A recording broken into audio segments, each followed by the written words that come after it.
You're listening to Investify, preaching financial independence and assisting investors to achieve a more flexible and free lifestyle through smart financial planning and real estate investing.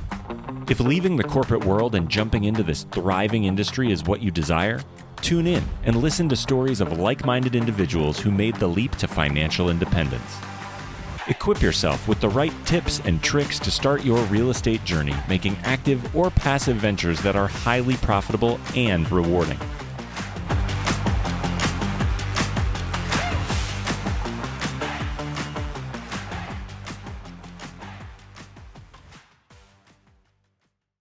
What's going on, everybody? You are listening to Investify. My name is Craig Kurloff, aka the Fi Guy, and I'm here with my co-host, Miss Allie Garcet.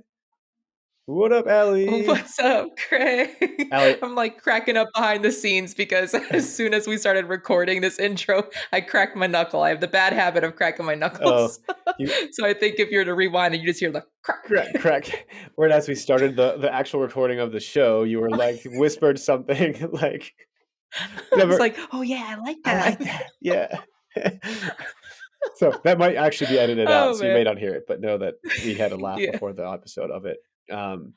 And then I always say Miss Allie Garcet, and this is going to be somewhat of a personal question. Is it Miss or Mrs. when you're like, is it different when you're like a lesbian couple married? Or is that a weird question to ask?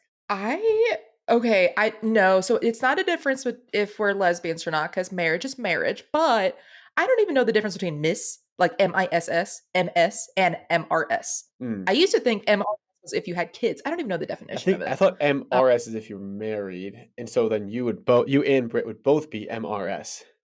But then, sorry, I need to ask these questions to somebody, but like I don't have like you're my gal. Yeah. And I you know what? I wonder what the actual origin is, like, because it's like Mr., right? But then you just add an S. I want to know what this stands for. I'm gonna do some research. Okay. MRS is a traditional title used for a married woman. But I wonder if you go back enough in time, if it's because of the, like, the hetero stuff. So that's a really good question, Craig. I don't know is my answer. Well, these are the questions that we need to Call me answer. whatever, I don't care.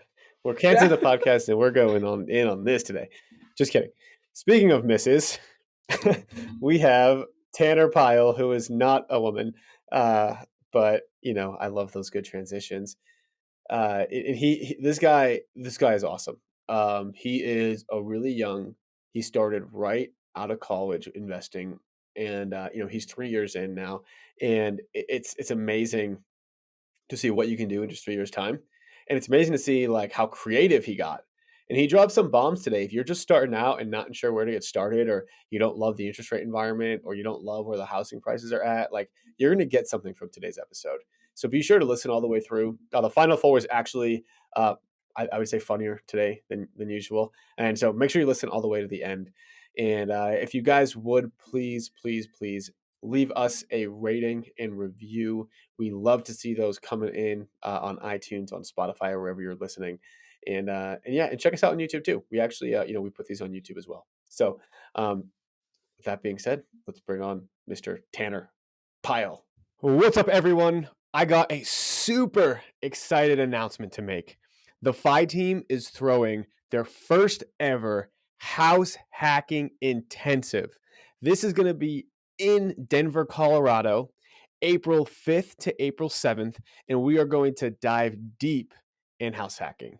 You are going to learn with a bunch of other future house hackers or current house hackers themselves how to analyze markets, how to find a deal in a neighborhood, how to find the correct house, the correct layout, how to run the numbers, how to build your team of agents, of contractors, of property managers, you name it. And we're going to do all of this together in person in Denver. That's going to be just part of it. It's going to be even better when we actually go to houses in Denver. A couple of my personal house hacks that I've already done, some people on our team's house hacks that they've done, as well as some that are on the market right now. So you can see the before and the afters of what a house hack might look like. This is going to be the first time we throw this event. I don't know when we're going to be throwing it again. Make sure you go to thefiteam.com/workshop to buy your tickets. Tickets are just $297, but if you use the code INVEST25, you'll be getting 20% off, and the whole ticket is refundable when you do a deal. So that's right. So go to thephiTeam.com/workshop, put in the coupon code INVEST25 to get your 20% off. And then when you do a deal, when you close on your next deal or your first deal, you will be getting that back 100%. Hope to see you guys all in Denver. I can't wait to meet y'all in person, and I'm super excited for this event. We'll see y'all there. Tanner Pyle, welcome to the show, my friend. How you doing today, dude? I'm doing awesome. Excited to be here. How you doing? Yeah, man, we're excited to have you. We all met, I guess, at the Bigger Pockets conference this past year, which is another great reason why you should always attend conferences, as you meet some really cool people. And it was, I think I sat next to you on like the first dinner we had, and we had some good chats. And I'm looking forward to sharing your story with the world here. And so, why don't you tell us where it all started, Tanner, and how you first heard about financial independence? Yeah, so I feel like it all started when I read Rich Dad Poor Dad, as many people did. Wow! Surprise, surprise. Yeah. What's that book? Never heard of it before. It'll change your life and you'll learn a thing or two. And that was in my junior year of college down in Pueblo. I went to CSU Pueblo for 4 years and played soccer there and read that book. And it was coming up on like my last semester of school. And this was also when COVID was going on as well. So a lot of stuff happening and a lot of decisions needing to be made for what was kind of next. And I knew I wanted to get out of Pueblo. That was the number one goal. So was listening to a bunch of Bigger Pockets podcasts, reading a bunch of real estate books. And I kind of was like, okay, real estate's definitely what I wanted to do. I had a little bit of a background in real estate too. And in Arizona, I would help my dad out with some fix and flips and kind of do like paint touch-ups here and mainly a lot of demo stuff, something that a 16-year-old is qualified for at the time. And so with that whole background, I was okay, real estate's definitely what I want to do. I want a house hack. But I was all like, okay, I definitely want a house hack, but I don't know what my job's going to be because I didn't have any income coming in for my first property. And so after like COVID kind of finalized down and school started back up again, I went into my last semester and I had probably, 3.5 months until I graduated. So it was my goal to get my first property. So I did like this 90-day boot camp with Bigger Pockets. Are you familiar with that? Oh, yeah. Oh, yeah. Mm-hmm. So I did that and it helped out a ton, learned a lot, and, got in real estate agent, started running numbers and found a way to get the money. So I partnered with my mom on this first deal and ended up closing on it. And the same week I graduated from college as well. So that was pretty awesome. Wow. So you bought a house before you even graduated. How did that conversation with your mom go, and how did it come up? It took about 4 months to kind of warm her up to the idea. And it's kind of like, hey, Mom, I'm thinking of doing this. I would really like to do it. I'm learning. I'm listening to all these podcasts and reading all these books. I think I know what to do. I kind of laid out the whole plan for her on this is what we're going to do. I'm going to live in it and have cheaper rent. And then I'm going to move out and we're going to rent it out. And then we'll split the profits 50-50. And we split all equity 50-50 as well. Okay, nice. And did you write up like an agreement or anything like that with your mom, or is it just? No, we did not. No. Okay. Some people are like that. Some people are like, "You're my mom. I'm not going to miss you. I'm not going to screw you over." So that's good. So tell us a little bit about, I guess, like tell us about like that first property. Which, Allie, do you know what this kind of sort of sounds like? This kind of sort of sounds like the For real The for real deal. deal. Tanner, this is the first deal that you ever actually do as an investor. And so it sounds like you did it even before you graduated college. So we want to hear all the details as to how you found it, who was on your team, what the numbers were, and all that good stuff. And what year was this, by the way? Like what month and year? This was April 2021. So I closed April 30th, 2021. And then graduated from college May 5th, 2021. Wow. So that's you're young. pretty cool. Got it. Mm-hmm. Yeah. I was 22 when I bought this property. That's amazing. That's amazing. If everybody is on that trajectory, buying right when they get out of college and continuously doing it, oh man, the world would be different. But anyway, Tanner, I want to hear about this deal. Enough of the suspense. Yeah, so I was doing the boot camp, found a real estate agent.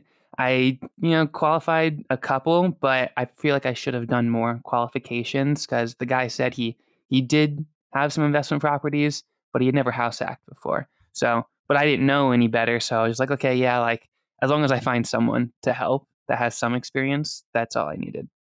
So I found him. He had a mortgage lender that he referred to me and started working with her. And then an insurance broker as well that was just all referred from that same real estate agent. And then when I qualified, I could only afford $250,000, and this was in Colorado Springs, is where I was looking. I knew I wanted to get out of Pueblo. It was either Springs or Denver, but Springs was more affordable for me at the time, so that's how I landed on Springs. And I knew no one in this city as well, which was also kind of what drew me to it. I wanted like a fresh start from everything. And in Colorado Springs at $250 purchase price, all you're really getting is like a condo, and that's it. And if you're lucky, maybe 3 bedrooms, but I was really at 2 bedrooms, 2 bath is what I was focusing on, and started just searching for stuff like that. I wanted ideally like west side or up north, but anything in my price range wasn't really available. So I had to end up being on either the south side or out east. And south side in Springs is a little sketchy and not the best market to invest in. And so I ended up being on the east side of town. Found this property, 2 bedroom, 2 bath condo, does have an HOA, and they were an affordable price, like $250, but now it's at like $330, and they kept increasing that, which has ended up not being too great. But found this property, and what I loved about it was that it had a master bedroom that was really awesome, and so that was kind of like the first thing that drew me to it. Okay, so you got this property at 250, and I know you asked your mom to help you out. Did she co-sign with you at all, or? She did, yes. Mm-hmm. And so, in your max purchase price was still 250 between both of your incomes, or did you not have a job at all? Yeah. So I was still in school, so they counted my transcripts as it. But I did have a job working on campus, but they were like, we can't really, it doesn't qualify you for much. It was just like an hourly job. Gotcha. Okay, so that's why the purchase price was so low. And so you found this place in the Springs on the east side. Maybe not the best part of town, but not the worst, it sounds like. And also, it has a master bedroom. So, like, what did you see in it? And like, yeah, how much did you put down? How much did your mom give you? All that stuff. Yeah, so my mom, she was up for the full down payment. So I brought nothing into this deal other than the knowledge and finding the deal, basically. And so this was the first big mistake I made, but it's a good mistake to make. We put 27% down on a $250,000 property, which is not needed at all, but I didn't really know any better.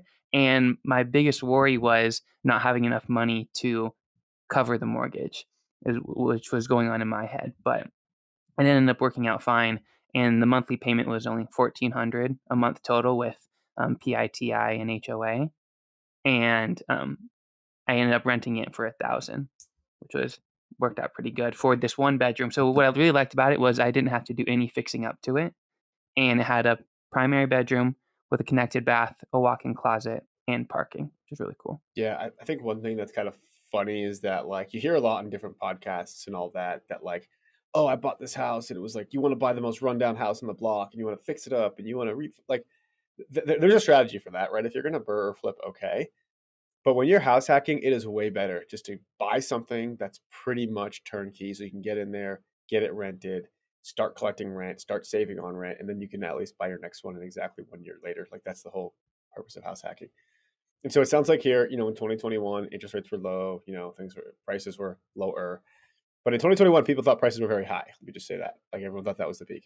And so it's awesome that you were still able to only be out of pocket $400 when what would like a bedroom and a condo go for otherwise in that area? If I were to rent, it would be over $1,000 easily. So you're saving like $600 a month right there, really, right? And I'm sure you're saving all of that, and that's going to allow you to get into the next one.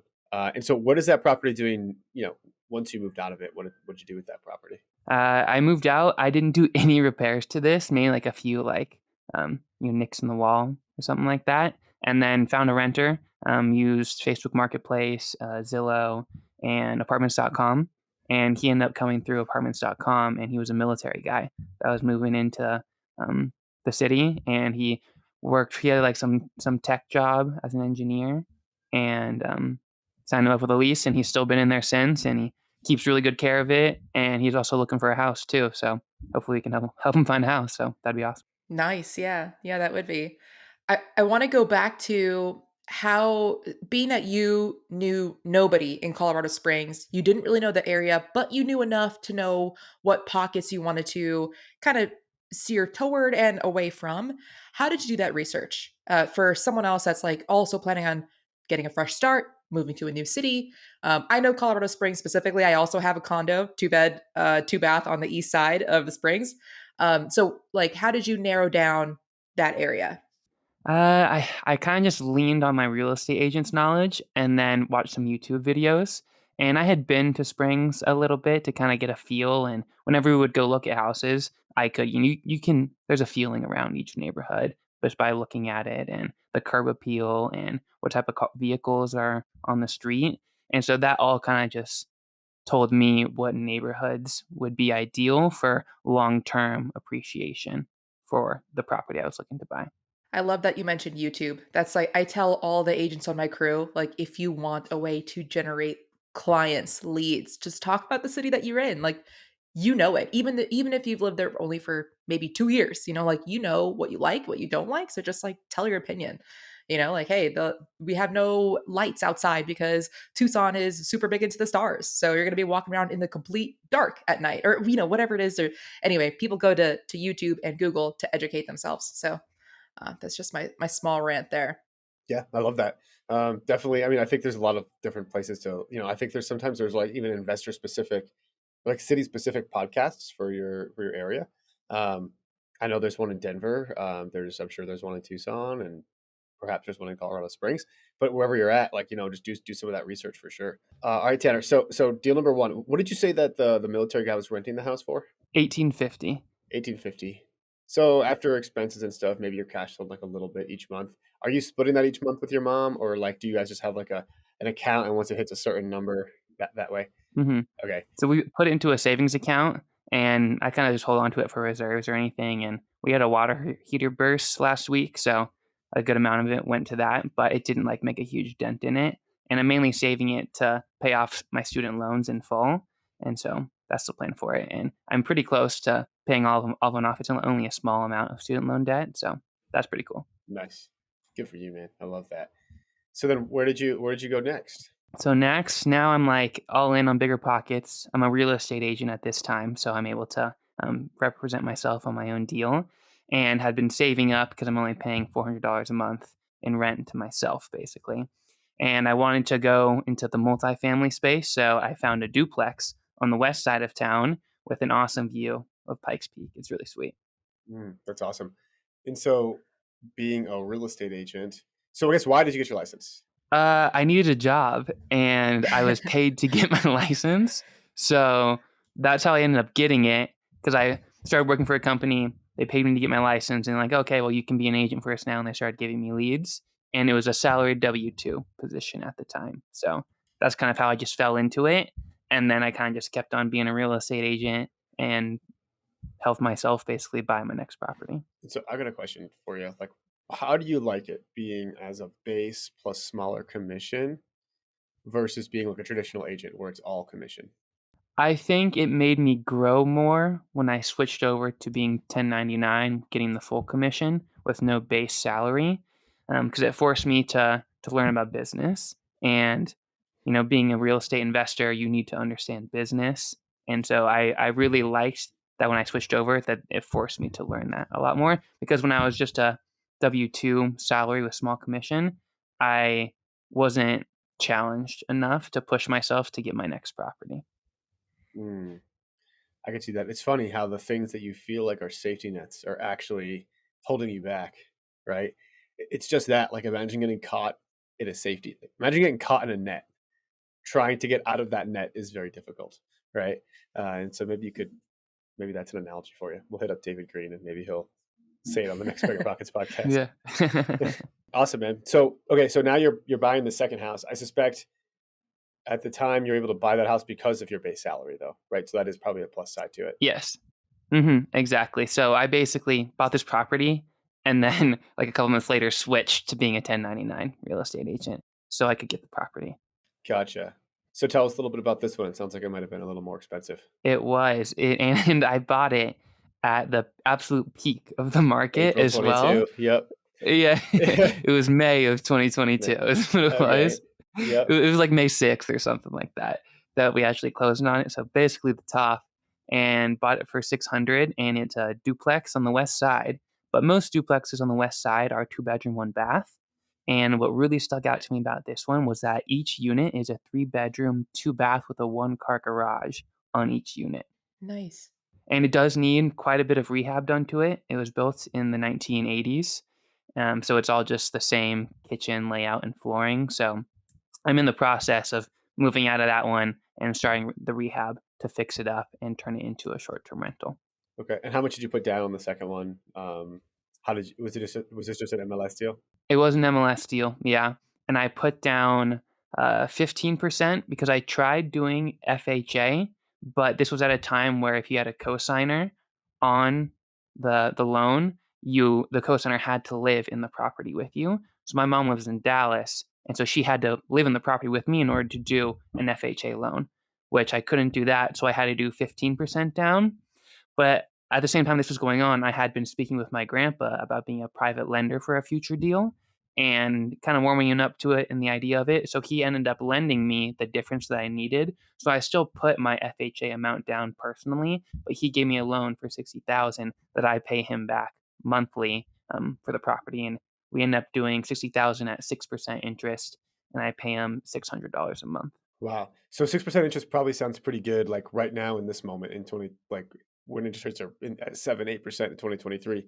However, in April or May of 2022, you were probably like, Grandpa, what the heck? The interest rates are at like 4% or 3%. Like why 6%? So just like to provide that context, like how did that go? I was actually fine with it because I was seeing it more as like a private money loan. And a lot of private money loans I see, especially more like hard money, can be up to 10%. So getting 6%, I was happy with that. And and the number still worked, paying him 600 a month as well, which is why I was perfectly fine with it. And I got to give him a little bit of taste of, I'm going to pay you every single month and everything's going to work out well, so that he would be open to doing another deal with me in the future, which he did end up doing. So it did pay off. Okay. Amazing. And so your family knows you're this like real estate investor entrepreneur guy. Like I guess like how do you bring these conversations up so that it's not so that like you can't just like bring it on them like, hey grandpa, I need 60 grand. It's like you said it took like 4 or 5 months. So like where does that conversation start? How do you like warm them up to it? And then I take it you're slowly planting more and more seeds until you're ready to ask for the money. Yeah. So after I did the first one with my mom, my grandpa was there at graduation. And so he got to see the property. We didn't get to walk in it yet, but we just got to drive around it, and I showed him photos and everything. And, he was really excited for me, and he's an entrepreneur as well. He owns a couple of shops in downtown Scottsdale. So he understands business. And so it wasn't that hard talking to him about money and type of returns I was giving my mom. And we talk, couple times a month just to catch up and say what's going on in my life and see how the family's doing. So whenever we do, I always talk about real estate and what I'm doing, helping out clients, and what I'm thinking about in the future. So it was always easy just to kind of slip in questions like that. Like, is that something you would ever consider? Is what I would ask him a lot. Like, would you ever consider partnering up with me on a deal? And he'd say, oh yeah, I think about it. And then the next time we talk, I'd be like, if I were to ask for like 100,000 on a deal and I got you a 8 to 12% return, would you be open to that? And then he kind of thinks about it and, oh yeah, I'd be open to it. And so it was like one question every single time I would talk to him to kind of slowly warm him up. And we're like, it's like one long conversation over sort of a couple months, but really it would take, like, if you were to have a meeting with someone, you could figure it out in probably 10-20 minutes if they'd be interested. Yeah, but I bet you that time is necessary, right? Like the time for him to sit on it, think about it, talk about it, you know, and like know that you're not super duper eager. because when you're too eager, it sounds like almost like scammy, or it's probably you're not thinking about it. So I think there's some strategery there. Yeah. And I always hear that business and family can go bad very quick, and I don't want that to happen. So it's my main focus to have good communication about everything that I'm doing and what he's doing to make sure that there's a lot of trust in us together for a business that's basically supporting a lot of my family and the future generations. So Yeah. So then that way Thanksgiving isn't awkward. Christmases aren't exactly, yeah. awkward. So you're still invited. You can still Yeah. go. I'd like to hear a little bit more about your journey as an agent as well. Have you been using your license just for you or to help others as well? I've been helping out others as well. It's been about a year and a half now that I've been a full 1099. So that's been a big switch on having to, get my own clients now, learning a lot more about marketing and the best strategies for that. But it was good being a W 2 agent because I got to learn like the whole agent process and actually being an agent. So once I actually get the client, I know what I'm doing pretty easily. And I don't need to like ever ask too many questions to my managing broker now. Yeah, that's great, man. So, like, back to the duplex. I know we're jumping around a bit. Back to the duplex real quick. Like, what did you? So did you come in with zero? So you put 15% down there. What was that monthly payment? How much are you making in rent now? What is all those details? hmm That monthly payment is around 3,500, and I was house hacking it. Didn't do any updates to it. I had one side renting it out at 1995 a month, and then on my side, I was at 900 for one bedroom and 600 for another bedroom. And so I increased how much I had to pay in rent, but I saw the long term value of the property because I could fix it up. So I was okay paying about 500 to 800 a month. And I turned the smaller bedroom, like the 600 one, into a like midterm furnished rental as well. So that was a new challenge having to do Airbnb and Furnish Finder. And I learned a lot about what I want to do for the future on my next properties for furnished rentals. And you just rented out one room on furnished. How a lot? I've got that question a lot. How that goes, and I tend to give mixed opinions based on how I'm feeling that day, honestly. But like how has it gone for you? At first, it was rough. Like the first guest that stayed, I didn't sleep that whole night. It was like some random dude, and he was like 50, and it was really weird. And I'm the one that shares the bathroom with them as well. Like I was full committed to sharing a bathroom with random strangers, basically. And that one was a little awkward. And then the next dude after that, he I have some good stories about him. He like was watching a bunch of documentaries one time, and he was watching big into Hitler documentaries. So he like shaved his mustache to look like that.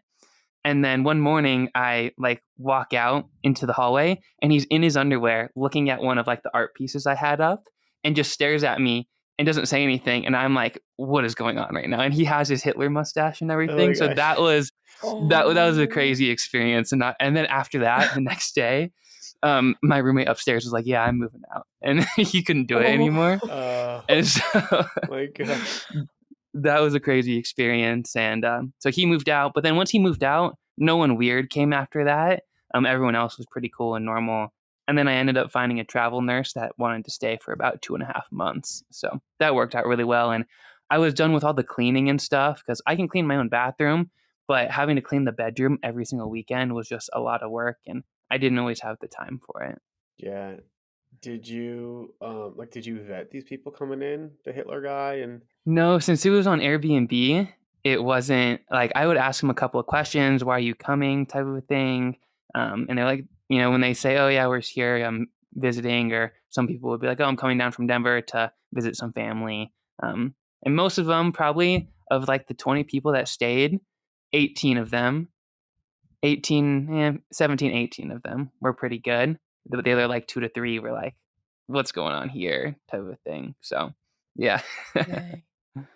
Wow. Yeah, you never know who you're going to get, like even if they are all 5-star reviews, like you still don't really know the behind the scenes of what happened with those 5-star reviews.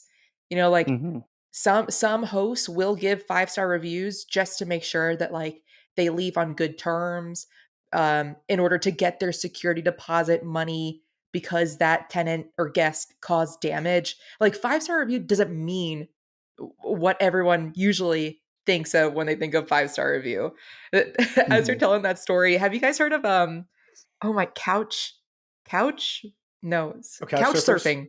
Yeah. Yes. Yeah. Yeah. Okay, I used it one time. Like this is in 2016, 2017. I just finished my deployment to Afghanistan. I was like ready to just travel the world to countries I wanted to go to. So we went to Australia, me and my girlfriend at the time. And I was like, "Hey, let's try this couch surfing thing out. Like it's free. We'll meet people." And it was like it was very very weird. I mean, it was cool that we saved one night, but we were supposed to be there for 4 and I canceled. I was like, "Oh, I'm not feeling well." Ugh. Like it was just creeper vibes, you know? And like it was me and my girlfriend, but I also didn't know how to if I should be public about that. So I was like, "Oh, me and my friend, you know." I also didn't want anybody to like um get any sort of wrong idea. So he was like, "Oh yeah, you can sleep here and you sleep here." I was like, "No, I think we're just going to sleep in the same room." You know, safety in numbers too. He was like, "No, no, no. You sleep here and then you sleep there. I have the rooms for you already." I was like, "No, thank you so much. We're both going to sleep in one room." Anyway, point being, there are such creepers and like even though so that's actually why I turned off that filter on Airbnb where people can auto book. I don't like when people auto book. So I definitely want to vet everyone. We hope this episode is inspiring you to take action. If you're thinking about becoming a real estate agent or an agent who wants to join an investor-friendly team, just hit me up on Instagram at the Fi Guy because we are growing our team in Denver, Seattle, San Diego, and Coeur d'Alene, Idaho, but also adding to our network in all 50 states. And if you didn't already know this, the Fi team provides a super supportive environment with one-on-one coaching, accountability, and ongoing training to help develop kick-ass, rock star, investor-friendly real estate agents. So hit me up on Instagram at the Fi Guy, shoot me a DM, and we'll set up a time to chat. Can't wait to chat with you. So you mentioned one question already, which is like, what's bringing you to town? What other questions do you ask now? Any pets, and what type of pet you're bringing, and are they kennel trained? That was a big one. I've noticed that the ones that are kennel trained are excellent pets, but the ones are not, they are really really bad. And there was this one guy, he had a dog and a cat, and he stayed in this little like 9 by 9 box, like not even 100 square foot. That's how small this room is. And he was like, "Hey, can I move some of the stuff out of the room? And my dog's gonna be in the kennel, but it's too crowded in the bedroom, so I'm gonna put it in the hallway." And this dog was the sweetest dog. I loved her. I would like pet her every time I walked by, and the guy would never like let her out to go outside much. And so I ended up like talking to the dog type of thing, but it was an excellent dog. And the room afterwards was excellent. He cleaned it and it looked perfect afterwards. So any type of a kennel trained dog, I learned, is tends to have better owners, but the non kennel trained, or if they don't have a kennel, it goes really bad. That's a good point. No, so I guess curious as to what the difference was on the medium term, like versus long term on the rooms. Since the one bedroom was so small, little 9 by 9 box, I could only probably get maybe 500, 600 renting it out long term. And so I didn't really want to have that challenge of finding someone and they'd have to bring their furniture and everything in. So that's why I pivoted to try and test out the furnished rental. Since it was so small, I could decorate it and just got a bed and a desk and did stuff off of Amazon to make it more affordable. And it worked out really well to where I could increase like the amount of money I was getting by a couple hundred, from 600 estimated to closer to 800, 900. And then once I got that travel nurse, she stayed for 2.5 months and paid $925 every single month. Wow. So this is totally a limiting belief then of like people care about the size of the room. They care about whether it's in a basement. They care about whether they share a bathroom or not. I mean, you literally got someone in a basement in a 9 by 9 room, which is very small, sharing a Mhm. bathroom with some dude. I mean, obviously you're not creepy, but like you could have been creepy, with they don't know. And like, so, I think like people tend to overthink things, I think, when it comes to rental properties. I think it's like just buy the house and figure out what you can do with it. And like, I mean, you've got your story. A lot of people know my story. Like I slept in the living room behind a curtain while I had Airbnbers coming in, sharing the same bathroom as me, and it was totally fine. Um, so yeah, I love that you're kind of like, you're doing it anyway. I guess broad statement. If someone were to ask you and say, does doing a furnished rental by the room work? What would you say? Yes. Yeah. 100% yes. Sweet. Mhm. I just needed to hear that. It just depends on, I always tell people, how successful your house hack is depends on how uncomfortable you're willing to live. Because you can do a short-term rental, rent by the room, but it's going to be uncomfortable with new people coming in and out. You're going to have to clean it. Or you could do it long-term, have someone you're familiar with. It goes smoothly, but you're not probably going to get the numbers that you want if you want to live financially free at that point. Totally. It's that spectrum, right? Comfortability versus profitability. There's on one end is comfort, the other end is profit. Figure out where you're at in that spectrum. Awesome, Tanner. Okay, so this is April 2022. You bought the first one. You got things in. Now, let's say a year later, we're now in current year as we're recording this in April 23, and something tells me is you're not wasting any time. Yeah, so I was like perfect every year. I bought a property for my first two. So then once April 2023 came around, I was like, dang, I really want to buy a property now, but I can't get a loan because I'm a 1099 real estate agent and I don't have two taxes to show that I have actually made income. And so I had to get creative at this point. So if I wanted to make it happen before the end of 2023, I had to do some type of subject to or owner financing. And I liked the owner financing idea better. And so I started marketing to these types of properties. And it ended up working out well because I found some people that just wanted to sell their house. And I was like, oh, well, I'm a real estate agent. I can help you out list it, or I can just bring you a buyer right away. And one of them ended up being a commercial property, and found a buyer for that, which ended up going really, really well to give me the amount of money that I needed to buy my next owner finance deal for my third house hack. And that one I ended up buying in August of 2023. So a couple months after my April timeline, but it really pushed me to figure it out and get everything together for what my move was going to be. Nice. So how did you find the people that you wanted to talk to?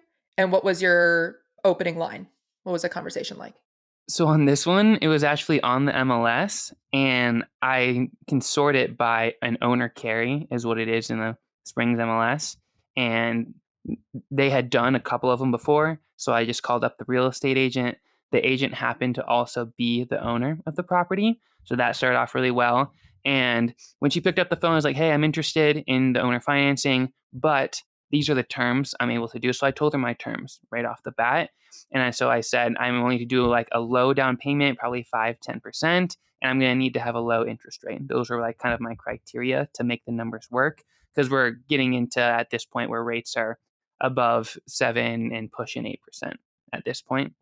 So that's kind of why I really focused on those terms. And she's like, okay, we might be able to make that work. Go walk the property and let me know what you think. So I go and walk it. And this property is built in the year 1900, and it's in the old north end of Colorado Springs, which is like the wealthiest and most historic district of Colorado Springs. And all the homes are built in the year 1900 or 1899. And there's like tons of trees lined up down the roads. It's absolutely beautiful. And the property itself is a triplex, but it has a land use of 4 to 8. So and I can turn it back into being 4 units, because it actually used to be 5 units at one time. So I saw that potential in it, and I was like, okay, I think I can make this work if I get good terms for it, and I have 4 units, and I can live in the basement, and I can rent all this out. We will need to do some updating to the electrical and some bathroom updates and small touch-ups to the kitchen and paint and all that. And also, we're going to be creating another unit as well. And so we're going to have to put an exterior door here, put a kitchen in and everything. And like the kind of like the icing on the cake was that there's 2-car garages in the back of the property that connect to like the back alley. So I ended up renting those out as well for extra income. And it's completely private from the property. They don't need to come to the front side where they're in the yard to access their stuff, which ended up being really, really cool. So it's people that aren't living there or parking there or storing stuff there or whatever. Is that right? Correct. Okay. Wow. So this is awesome. So like So it sounds great that you found a seller that was willing to do this. Like logistically, how does that work? Like, did you write her a promissory note? Did she own it free and clear? So it was true seller financing, or was hmm there any sort of subject to involved as well? So she owned it free and clear. She had owned it for about 23 years and she bought it for like 400,000. And so she had paid it all off at this point. And I sent her as a real estate agent just a regular purchase contract, and that's what we started with. And then we also like filled in, we like negotiated our terms and everything, and kind of wrote that down and said, okay, these are the terms. We're going to put this into the contract, but we're going to get a real estate attorney to create the promissory note and the deed of trust for the property. What did you guys end up settling on in terms of like purchase price, down payment? So the purchase price is 1.3 million at 10% down and a 4% interest rate. Wow. Okay. And so how did you get this 130 grand? So it gets better. I also worked out a deal with the seller to provide 100,000 at a 9% interest rate for interest-only payments for 18 months with the option to extend for another 18 months. So it'd be 3 years total at interest-only payments. So that's how I got 100 of the 130. So I have 30 left. Plus, I was the real estate agent on the deal, so I got paid 25,000 at closing. So I only had to bring $5,000 to this deal. Wow. Dang. Yeah. Whoa, You that's are- awesome. You are a creative soul, my friend. That is awesome. So why, Mhm. I guess, why was she willing to carry the rest of the note, or like, 80 or 90% of the note at that 4% rate, and then the down payment at, like, why was that so different? So the property had been on the market for about 90 days, and I had been watching it, type of thing. And she had done owner financing before on a couple of her other properties, so she was familiar with it and understood how it works and everything. And she wanted to move up to the mountains because she was a retiring real estate agent.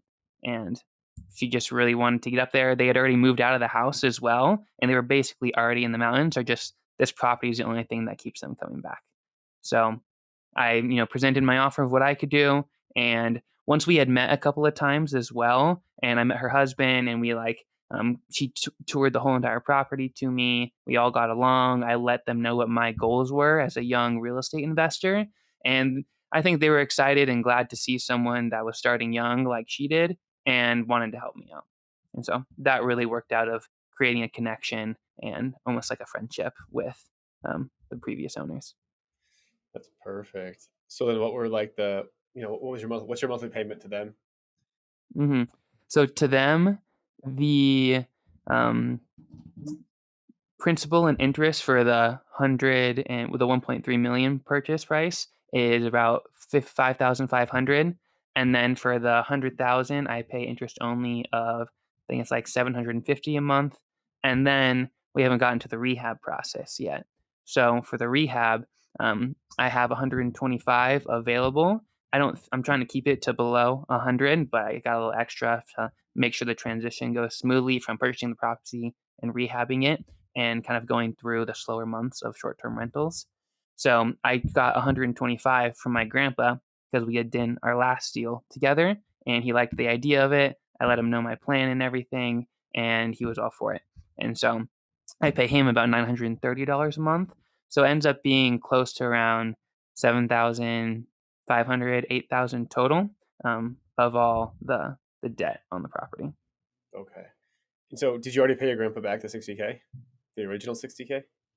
No, I have not yet, but I'd let him know my plan for that one because that one's in the middle of about to start rehab. And so we're going to rehab that one and then pull out a HELOC on it in order to pay him back and pay off other debts for that property. Gotcha. Awesome, by the way, that your grandpa's willing to do this and has the ability to. That's a blessing for sure. Um, so what? Okay, so you got $7,500 of monthly payment here. What do you think the rents are going to be? hmm So my plan is to do it as a furnished rental, doing midterm, but mainly short term. And the brokerage that I'm with, we do a lot of short term rental investments. And so what we've been noticing in the market is that the larger properties do extremely well, and you can end up making over 100,000 on 4-bedroom plus um, beds and like 2 to 3 bathroom units. And so this property is a 4-bedroom, and we're going to make one of them a 5th. So it's going to be 5-bedroom, 2-bath with another unit connecting to it that's 2-bedroom, 1-bath, and then a side unit that has 1-bedroom, 1-bath. So we ran the numbers conservatively and should be able to hit around the 180,000 mark for all those units combined for yearly revenue. And so with all that and plus them managing it, I should be able to live for free in the basement.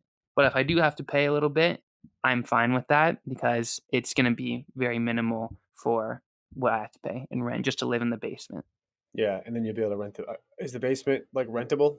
It is. So it was a furnished rental for the first couple of months that I bought it. And so I kept someone in there to kind of help pay the bills while we're doing the rehab process. And it's livable and rentable. It's just on the lower end of how much it could actually be. A 1-bedroom, 1-bath in this area could go for probably 1,700, and it was being rented out at $950. Okay, gotcha. Does she have any other properties available that you could work with? She does have a couple others, but she's not wanting to sell those just yet. Yeah. But yeah, Yeah. I'm staying Yeah. in touch. I stay in touch with her. Good. That's awesome. That's awesome. That's great, man. I love how creative you've got between, kind of like knowing. I mean, your family is going to be your best source of lending, especially when you first get started, because they already know, like, and trust you, and there's definitely some rapport already built in. And once you're able to like gain the experience through the deals that you've got, I bet you now you'd be able to go to some like your sphere would open up a little bit more to like closer friends, maybe clients, maybe coworkers, and like, hey, I've done this 2 or 3 times, like, and you're kind of getting to the place of like, hey, I'll be able to raise money from whoever I want in a year or two, probably. You probably could do it now, honestly, but like I suspect that's kind of where you see yourself going. Yeah, that's my next goal, and using my experiences dealing with family and telling people about this is kind of what I'm shooting for of partnering with other people on investments in the future. So cool, man. Yeah. And so today, right, you're 24 years old. I'm doing my math right. 25. I 25. turned 25 like 2 weeks ago. Okay. Nice. You're Happy getting old. belated. Just kidding. Happy belated birthday. Yeah. So you're 25. You've got 3 houses. How much passive income would you say you've got there? Rough numbers. Rough numbers. My goal with all this is to hit 3,000 of passive income. So 1,000 per house. That checks out as to like what we're seeing up in Denver, and what you absolutely can get. So people are always like, "Oh, I want $200 a door." I'm just like, yawn. That's not very fun, right? Like getting that. This is how you hit financial independence in 3 to 5 years. It's like you buy a house a year at $1,000 of cash flow, and now you're probably already like you're a single dude. Like you're probably already pretty dang close to financially independent at 3,000 a month. Yeah, but that's not lifetime financial independence. Now you're like you're playing offensively now, and you can grow like exponentially. So I love that, man. I love that for you. Cool. Well, I think it's about time to. I guess wait before we head into the final part of the final. There's like many finals, multi-final part of our show. But one thing I want to ask you is, where do you see yourself going, like in the next 5 years? Where would you like to be when you hit age 30? I would probably like to have my goal would be around 10,000 in passive income just through rentals, for all types of like long-term, short-term, mid-term. And I want to definitely get into like the large multifamily space, in terms of like over 10 units plus. I think would be a good next jump from my fourplex going into like 6 to 10 type of units. I think would be really cool, and look to partner with other people on those investments as well. So as you get one last question, as you become more and more busy on the investment side, uh, it's pretty easy to be a real estate agent and investor, like in the beginning, but eventually one is going to outweigh the other. And so, do you Mhm. feel as though that you're going to take more to like raising money and being a true investor for yourself and like your capital partners, or do you think you're going to be more like gung ho real estate agent? Definitely more investor minded. Um, yeah, I would probably always have my real estate agent license just on the side to kind of help out with stuff, but I don't know if I would consistently be actively trying to find clients and help out clients. at that point in probably 5-10 years. And I always say that there's no good real estate agents because all the best ones just become investors. Me and Allie are like, well, yeah. I think we're probably going to say the same thing. I can see it from your point of view where like, well, those that are just more focused on the house hacking investor community. But yeah, you can make, I don't know, you can make money in whatever you want to focus on. Yeah, I think it's like from my perspective, I think I asked the two routes because like you've got clients either way, right? Like as an investor, your clients are your money partners, and that's like the big thing. And so like, who do you want to deal with? Do you want to deal with money partners or do you want to deal with clients? And then you kind of make that decision. For me personally, like I've only raised money like 2 or 3 times, and it's just like from a couple of friends. I'm never like the guy that wants to be a syndicator with all that kind of stuff. So I'm like the agent side. I've got like the investment mind, but I'll still probably buy a property here and there. But I think that's a funny kind of way you mention it. But at the end of the day, like I will probably never have 20 years of experience being a real estate agent. I will never be that person being like, I've been doing this for 20 years. Because probably in 20 years, I'm not going to be doing this anymore, at least hopefully. So, I mean, as much as I love it, but like, yeah. So anyway, good stuff, Tanner. Okay, before we get into the final part of the show, give the audience some parting words of wisdom. Definitely to buy real estate. Don't be afraid to take risks when you're young. Totally agree with that. You got nothing to lose. Even if you take the risk and you're broke now and the risk doesn't pay off, you're still going to be broke. Yeah, I think Brandon Turner, and I've heard this in a couple other places, they talk about like placing asymmetric bets, right? Like bet a little to have the high odds of getting a lot. And like when you're young, there is really nothing for you to lose. So every bet you make is pretty asymmetrical. So buying a house hack, for instance, you're betting 3%, maybe 5% down to then get massive returns and totally change your life. Like that is a very much an asymmetric bet, is getting into that first property. So that's how you become tremendously successful, is doing more and more of those asymmetric bets. This has been awesome. We need to get into the final part of the show though. So, Allie, do you know what time it is? Craig, it's time for the Final four. The final four. All right, Tanner. All right, Allie, kick us off. All right, Tanner. I mean, Craig. Okay, question number 1 is what book are you reading right now? I'm currently reading The Large Multifamily Millionaire by Brandon Turner, and I forget the other guy, one of Brandon's partners that he's been with him. It's a Bigger Pockets book as well. So that's been interesting to kind of learn about the difference from small multifamily to kind of jump into large multifamily eventually. Yeah, nice. All right, Tanner, what is the best piece of advice you ever received? This was a tricky one. There's lots of good advice out there, but my dad always told me when I was a little kid growing up to buy real estate, and so that really stuck with me throughout my whole life. When I was in like stressful situations and like trying to figure out what to do with my life and where I want to go and where I want to be and how to get there, I just came back to, okay, my dad said to buy real estate. Maybe I should look down this option, and it seemed to pay off. And so I think definitely a lot of people can find a way to make just buying real estate very beneficial in their lives. Even if they're not a full-time investor, even just doing it part-time can affect to a lot of changes that you want in other places of your life, such as freedom or more opportunities to spend time with your kids. It can definitely help. Yeah. Buy real estate. Yeah. I love that. Question number 3, what's your why? I want to be able to travel a lot more and spend more time with my mom and my sister who live in Dallas, Texas. And I'm in Colorado, so traveling there is a little bit of a difficulty. And I've never been out of the country either, and I love the English Premier League. And so definitely want to get out there to London to explore that. Nice. I like that. Nice, man. Who's your team? Chelsea. You know, I know a fun fact is I went to college with the owner of Chelsea's son. No way. Todd Bowley's son. Wait, is it Chelsea? No, maybe not. Wait, was there a past owner? But the past owner was from Russia. Yeah, that's the guy. Roman Abramovich? Yes, his son. Oh, really? Yeah, Huh. he went to Northeastern, and we had some business classes together. But as you can imagine, yeah. Anyway, okay. Last question. Have you ever made a prank phone call, and if so, what's your go-to prank phone call line?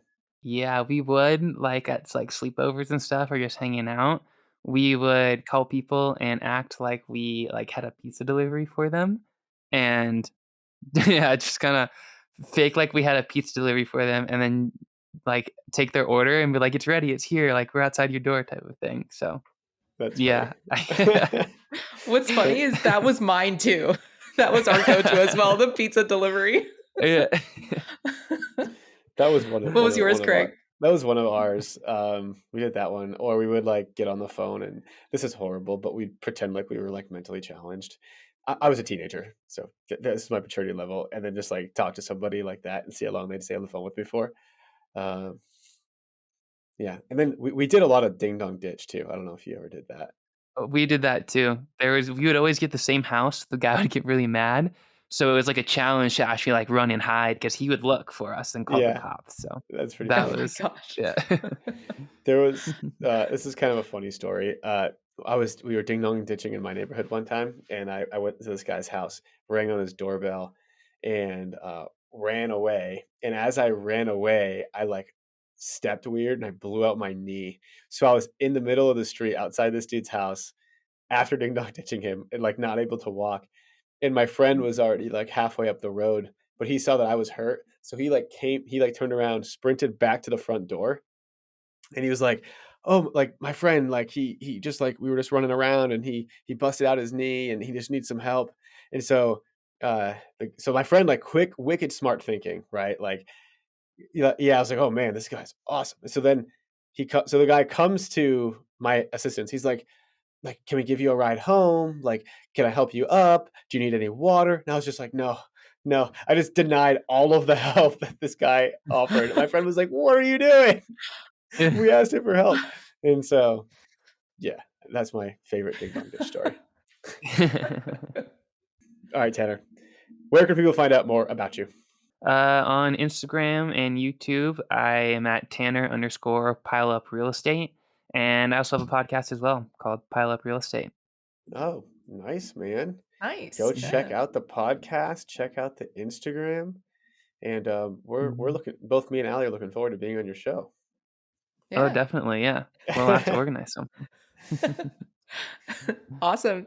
Thanks for coming on the show, Tanner. Thanks so much for coming on, man. Your story is amazing, and I love to see people, like you, starting young and staying consistent with it and growing as well. So, good to see you, man. I'm sure we'll be in touch, and we'll talk soon. Awesome. Thank you so much. I appreciate it. Later. And that was Tanner Pyle. What'd you think about Tanner, Allie? Tanner is one of the coolest cats I've ever met at such a young age. The young age of 25. Oh, I remember when I had good knees. But he's killing it. Like almost $3,000 in cash flow, just getting started, living that. Oh, I just forgot the acronym. What's I guess the single income, no Oh, kids? Sync? Sync. We'll call it Sync. And then I just learned of Henry What's too. Henry? Like, what is it? Oh, Henry is high. Earning. No, Henry stands for something. It's like high earning, not rich yet, or something like that. Oh yeah, high earning, not So rich yet. Oh yeah, he's yeah, I think he could be a Henry.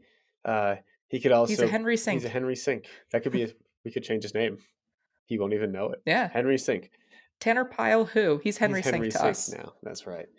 And if he gets married, then he will go to be Mr. Henry Dink.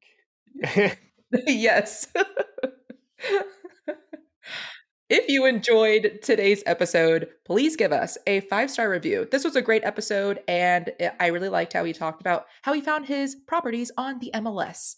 As Mindy Jensen always says, the MLS is not dead yet, so take advantage of it. Get your license if you're looking to get your license. Reach out to Craig, and man, like there are good deals on the MLS.